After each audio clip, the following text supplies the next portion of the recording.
Good evening, everyone, and welcome back to the Tom Wilson Racing YouTube channel. A bit later this week, Friday night rather than Thursday night.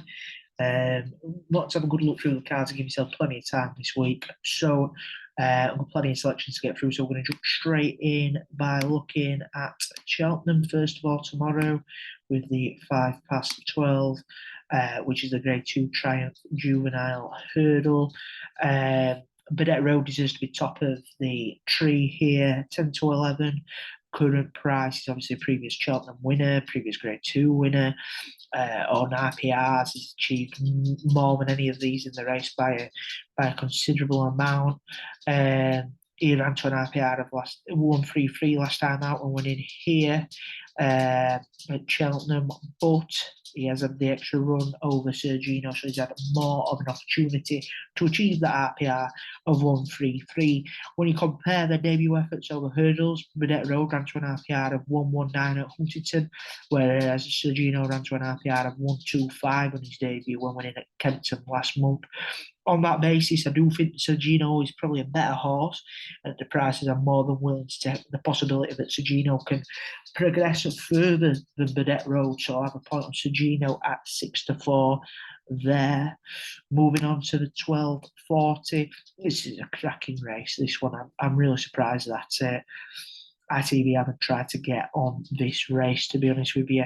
It is a novices handicap chase over the 2 mile for furlongs. Couple of angles into this race. First of all, I think Ginny's Destiny is the right favourite here.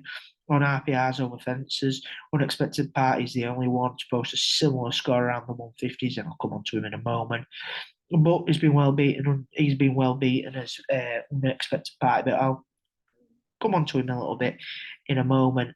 Looking at Ginny's Destiny, he's achieved the most out of all these over fences according to RPRs. He's run to an RPR of 153. That's his best over fences. Whereas Unexpected Party's at 149, only just behind him again. Sort of teasing a bit there. Unexpected Party. I'll share a line on him in a moment. Back to Ginny's Destiny. He's a 2-time winner over course and distance. Form stacks out really well behind him. Second place, Grey Dawning from his Cheltenham winning last month. Since won a Grade 2, running to an RPR of 162. Grey Dawning obviously previously won it really impressively when beating previous Grade 1 winner Gardner Meal. So I think Ginny's Destiny's victory over Grey Dawning is really good form. Paul Nicholls' horses remain in fair form with a 20% strike rate as well. I think Ginny's Destiny really good favourite. I think it just over 3 to 1, 10 to 3. I think that's a really good price. Unexpected Party, given that he's got graded form in the bag, he won at Chepstow on his seasonal reappearance in graded company. He's got to be a bet at 20 to 1 each way, in my opinion. You get an extra places galore, really. You can get 5 with Sky Bet there, 18 to 1. That's the way I'll play it. I'll have a saver on him as well. He's run to an RPR of 149, which puts him second best on RPRs behind Ginny's Destiny. And I just think the Skeletons aren't being quite sure what they've got. Intermediate treat looks perfect. And I think he's got a great chance. Unexpected Party of hitting the frame at the very least. Moving on to the first of the ITV races tomorrow, which is the Paddy Power Cheltenham Countdown podcast. Class 1 handicap over 2 mile 4 furlongs. Gar Law is the one that I really like here. I had a look at it. Iloridoto, last year's winner of the race, but now £10 higher. Coming in off the back of 2 really good runs this season, both at Cheltenham, third behind Stayshire and not long until May on seasonal reappearance. Beaten a short head by Fugitive, but 148 represents a career high mark. Garlaw is the one that I like. Jamie Snowden operating at a 20% strike rate at the moment. Would be willing to overlook his 2 runs so far this season. Made his reappearance run at Wetherby in the Grade 2 West Yorkshire Hurdle back in November, which, as the title suggests, was over hurdles. That looked as though a prep run, if anything, to get him set for the big run back over fences. Finished a relatively well-beaten 7th of 20 runners in the Coral Gold Cup, Old Hennessy at Newbury last month. Not entirely convinced by his staying credentials over 2 miles. When he's been dropped £2 for that run. Given my reservations about the sustainability over 3 miles, I'm encouraged to see him drop back down to 2 mile 4. He did hold an entry for a 3 mile race at Doncaster, but I'm glad he's coming here. Course and distance conditions seem to suit him. Ran to an RPR of 154. when winning the Paddy Power Gold Cup back in November 2022 with some decent times in the yard, including French Dynamite, Midnight River, and previous mentioned Il Ridotto, and subsequent Welsh Grand National Hero, and Nassalam. Also ran to an RPR of 158 and finishing fifth in the Ryanair at last year's Cheltenham Festival. But stepping back down and should be a huge bonus here. I'm confident that he'll return to better form than what we've seen him already this season. I'm going to back him each way 9-1 with Coral there for places they are paying. Just going to skip ahead now to the 150, the Grade 2 Cotswolds Chase. Couple of reservations again around the couple at the top of the market here. Stay Away Fair has been really good as a novice chaser this season. The form of his win at Exeter, boosted by Grey Dawning, who I've already mentioned. We'll have to improve about £20 to reach this open company level, though, I reckon, and step on from being a 147 rated G than go last time out. Also, have to question him when looking at the stats and trends of this race, with 10 of the last 12 winners having had 8 runs over fences previously, and 11 of the 12 being rated 157 or higher. Royal Guide put up a career best performance when winning the Betfair Chase at ADOT back in November, when running to an RPR of 174, but that was at his beloved ADOT. Going back here to Cheltenham, a track that has been well beaten at previously, I'd have massive reservations about him towards the top of the market as well. Now, taking a bit of a flyer here, I'll admit that seeing 2Ps next at form figures for his most recent runs isn't the most appealing for a hoist and yacht, but I think that we could make some allowances for those pulled up efforts. He was pulled up at Wetherby in Grade 2 Charlie Hall on his reappearance, but he often underperforms on his seasonal reappearance. He was unseated on his reappearance following a 205-day absence at Carlisle back in October 2021, and then was well beaten on his return in November 2022 following a similar absence. Basically, he can forgive his reappearance run. It was a tall order kind of top weight in Hennessy at Newbury last time out. Combination of top weight and the big field won't have suited him that day at all.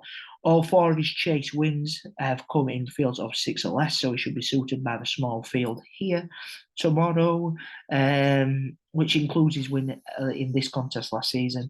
Whilst he's failed to complete on 3 of his last 4 starts, he still managed to post 2 performances to an RPR of 170 plus in the last 12 months.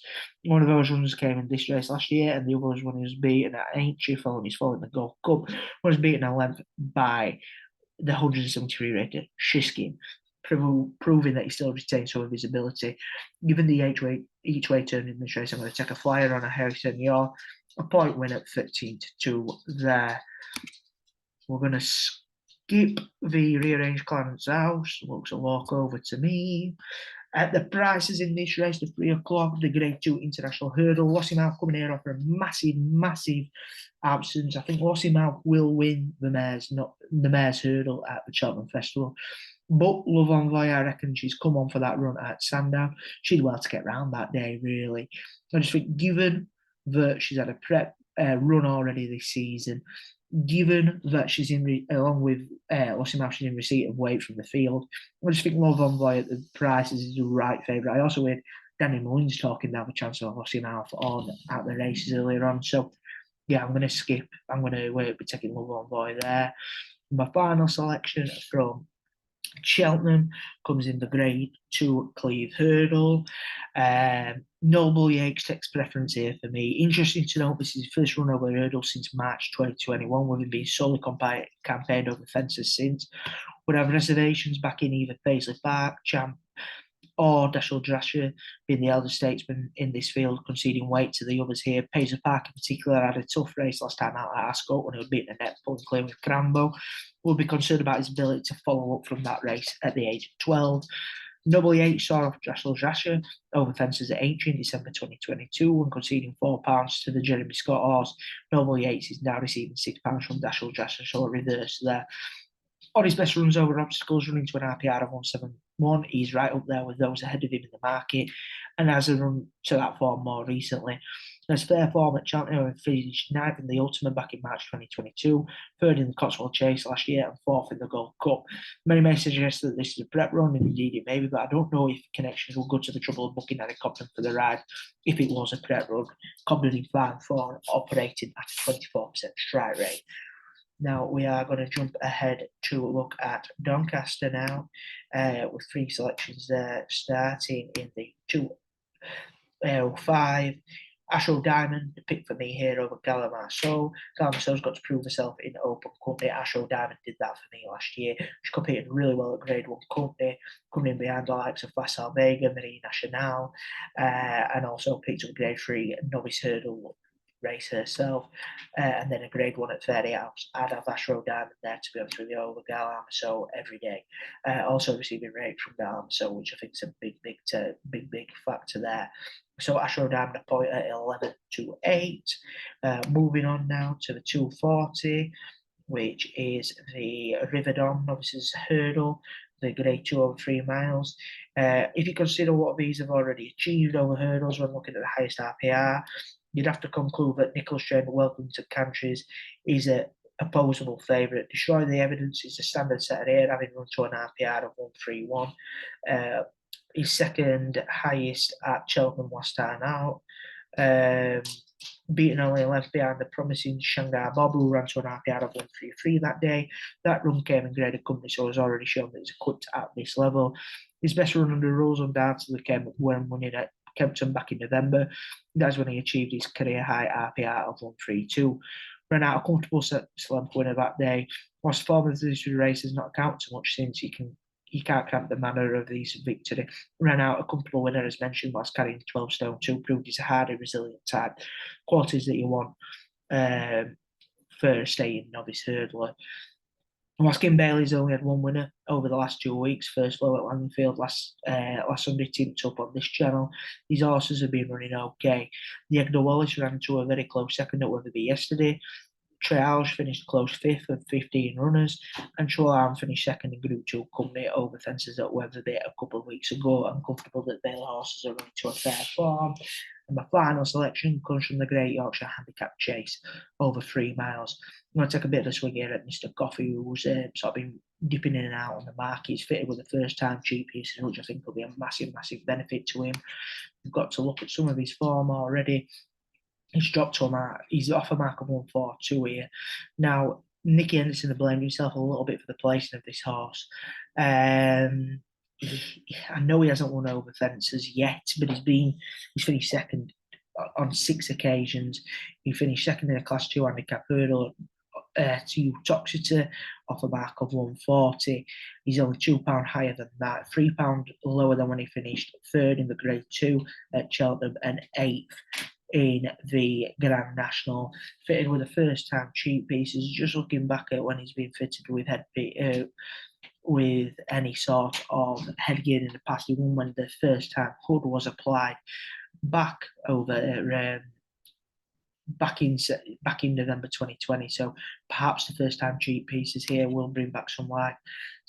You could get 11 to 1 6 places with Sky Bet. That's the bet that I'd recommend. And that concludes all of tomorrow's racing. I'll be back on Sunday, hopefully, with an updated profit and loss for the channel as we approach the end of January. As always, gamble responsibly. Please like the video, subscribe to the channel. And if you've got any contradicting views, please let me know. I'd like to know who you're backing this weekend. Cheers.